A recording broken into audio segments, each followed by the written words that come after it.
बिस्मिल्लाहिर्रहमानिर्रहीम। दोस्तों अस्सलाम वालेकुम। असां जी वीडियो में पढ़ंदासीं द नोन केस। दोस्तों द नोन मतलब इसम केस त हूअं केस जो मतिलबु हूंदो आहे मतिलबु त मुक़दमो, पर हिते जी केस जी माना आहे उहा आहे हालत। त डेफिनेशन तरह वधंदासूं। जुमिले में कंहिं बि इसम मतिलबु नोन जे इस्तेमालु थियण जी उहा सूरत जंहिं ज़रिए हुनजो कंहिं ॿिए सां तालुक़ु या नाते जी ख़बर मिलंदी हुजे।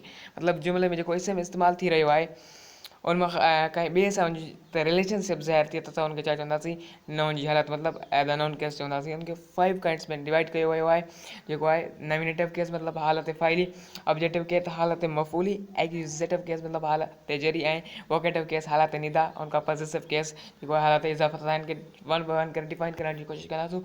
सभ खां पहिरीं अचे थी भई नॉमिनेटिव केस मतिलबु हालत फ़ाइली। दोस्तों when a noun or pronoun is used as the subject, नोन या प्रोनोन जेको आहे उहो इस्तेमालु थिए हे सब्जेक्ट तौरु जुमिले में जेको आहे वर्ब जो सब्जेक्ट तौरु इस्तेमालु थिए त असां हुनखे हालत फ़ाइली मतिलबु नॉमिनेटिव केस चवंदा आहियूं ऐं सब्जेक्टिव केस बि चवंदा आहियूं।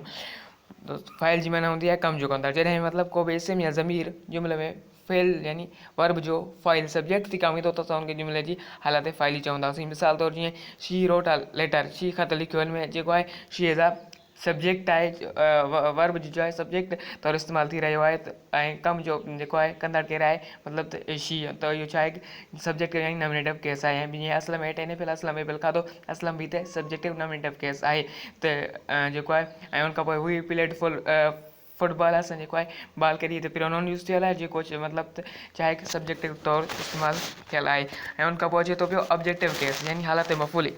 असां ॾिसंदासीं त हालत मफ़ूली अच्छा when a noun or pronoun is used as the objective of the verb in sentence, मतिलबु जॾहिं कंहिं बि जुमिले में इसम या ज़मीर वर्ब जो ऑब्जेक्ट थी कमु अचे यानी जेको आहे फ़ेल जो मफ़ूल थी कमु अचे त उनखे असां छा चवंदासीं, ऑब्जेक्टिव केस यानी हालत मफ़ूली चवंदासीं। मफ़ूल जी माना हूंदी आहे जंहिंजे मथां कम जो असरु थिए। जॾहिं को बि इसम या ज़मीर जुमिले में जेको आहे वर्ब जो ऑब्जेक्ट थी कमु ईंदो त उनखे हालत मफ़ूली चवंदासीं। मिसाल तौरु जीअं ही साथ थीफ मतिलबु हुन चोर ॾिठा। हाणे जेको आहे हिते ऑब्जेक्टिव केस आहे असांजो थीफ मतिलबु कमु असरु कंहिं ते थी रहियो आहे, चोरनि ते। पुलिस अरेस्टेड देम, पुलिस उन्हनि खे गिरफ़्तार कयो हुई।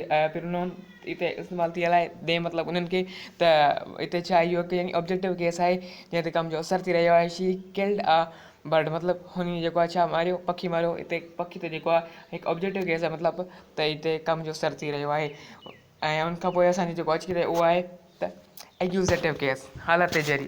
ॾिसंदासीं त हालत जरी छा हूंदी आहे, a noun or pronoun which are come after preposition is said to be accusative case। इसम जंहिं इसम या ज़मीर पुठियां उर्फ़ जर मतिलबु प्रीपोजिशन जे त उनजी इसम या ज़मीर जी हालत जरी थींदी। एग्ज़ाम्पल मतिलबु त को बि असांजो छा आहे जुमिले में इसम या ज़मीर पुठियां प्रीपोजिशन अचे, लाॻापो ज़ाहिर थिए त उनखे असां छा चवंदासीं, एक्यूज़ेटिव केस। मिसाल तौरु the book is in the cup board, book छा ते मतिलबु आहे कप बोर्ड। हाणे जेको कप बोर्ड सां छा थी रही आहे, हिकु छा असांजी थी रही आहे रिलेशन ज़ाहिर थी रही आहे यानी हुननि सां प्रीपोजिशन ज़ाहिर थी रही आहे।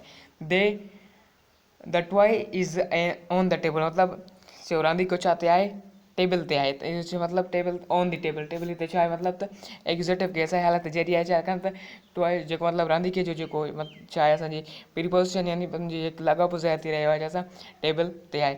शी राइट्स विथ चाक मतिलबु उहा छा सां लिखी रही आहे, चाक सां। चाक सां हुनजो छा थी रहियो आहे यानी हिकु लाॻापो ज़ाहिर थी रहियो आहे जंहिंसां चाक सां चाक ते छा थींदी, एक्यूज़ेटिव केस मतिलबु त यानी इहो हालत जरी थींदी।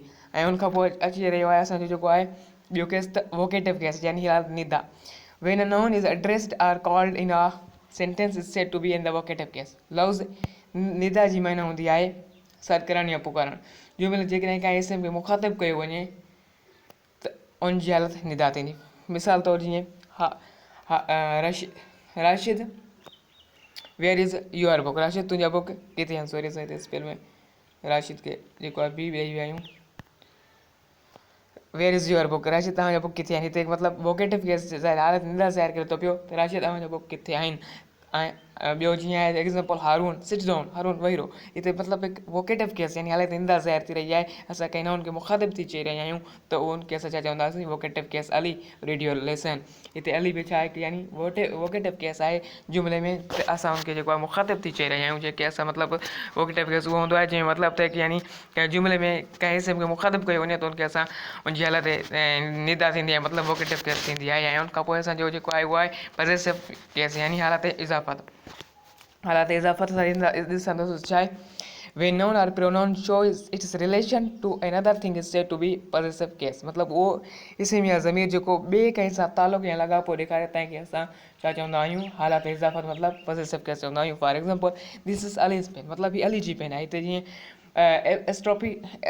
एब्स्ट्रॉफी यूज़ कई वेंदी आहे जेको आहे हिनखे जेको आहे कंहिं मिल्कियत खे शो करण लाइ या उनखे ओनरशिप खे शो करण लाइ जेकी उहे असांजी ॾिनल आहे शो थियल आहे त दिस इज़ अलीज़ पेन, हीअ अली जी पेन आहे। Haroon book is old, Haroon जी किताबु छा आहे पुराणी आहे। Ghalib shirt is green, Ghalib जी छा आहे ऐं शर्ट मतिलबु ग्रीन आहे, त इन मां छा आहे ग़ालिब जी शर्ट ते असांखे उनजी हिकु मिल्कियत जी ख़बर पए थी पई, उहा मतिलबु त हिकु पॉसेसिव केस आहे जेको मतिलबु कंहिंजी छा ॾेखारे थो मिल्कियत ॾेखारे थो कंहिं शइ सां लॻापो ज़ाहिर करे थो पियो, त असां उनखे पॉसेसिव केस चवंदा आहियूं। जीअं दिस इज़ अलीज़ कार, ही अली जी कार आहे, हिते छा आहे अली इज़ जेको एब्स्ट्रॉफी यूज़ थियल आहे ऐं जेको आहे हिते अलीज़ छा आहे इहो छा आहे हालात इज़ाफ़त आहे, मतिलबु त पॉसेसिव केस आहे।